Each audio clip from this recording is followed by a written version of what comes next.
Hello everyone, welcome to Coding Theory Guru. Today we will learn about what is a process and the different states of a process in an operating system OS. Okay, define a process. A process is a program in execution. It is an active entity that consists of program code, current activity represented by the value of the program counter, and the contents of the processor's registers, process stack containing temporary data, and a data section containing global variables. See, in simple terms, a process is a task or job that is being performed by computer CPU. See, a process is a program in execution. It is an active entity that includes the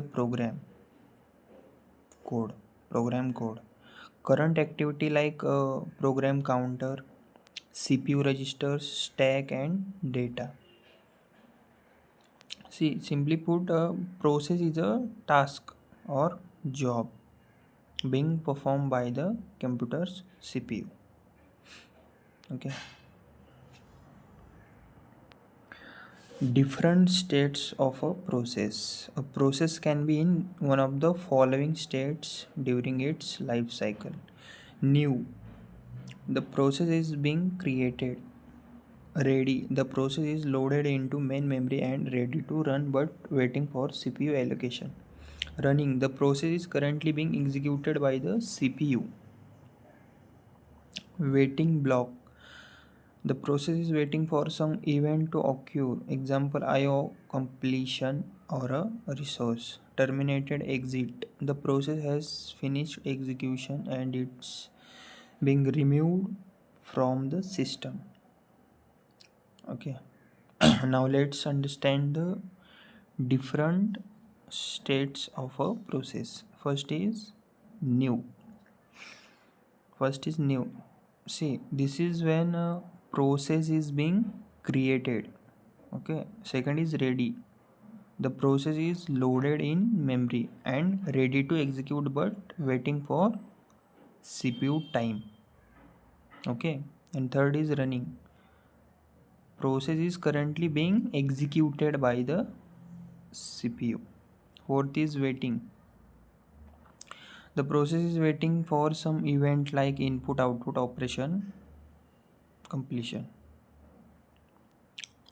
Fifth is terminated. The process has finished execution and is removed from the system.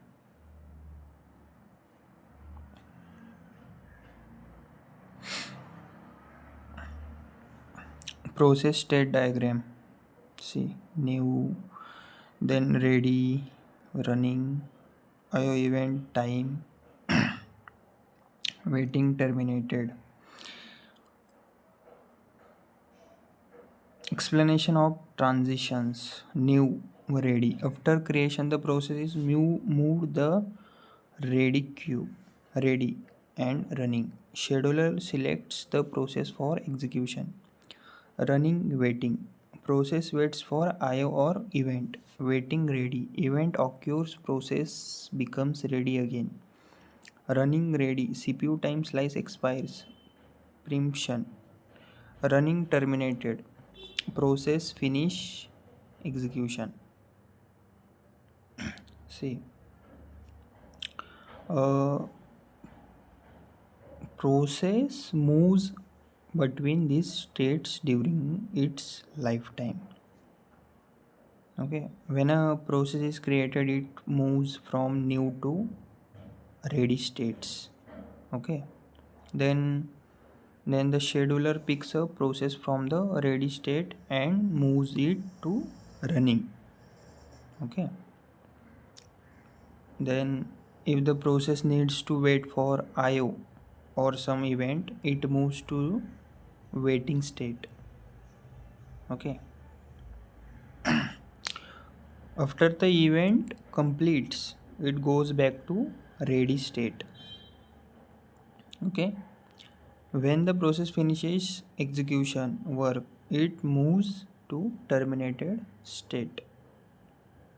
And also, if the CPU time slice expires, then the process moves from running back to ready. See, the conclusion is that's all about the process, and it's just understanding this. All the states helps you the operating how operating system manages multiple processes efficiently. Okay, thank you.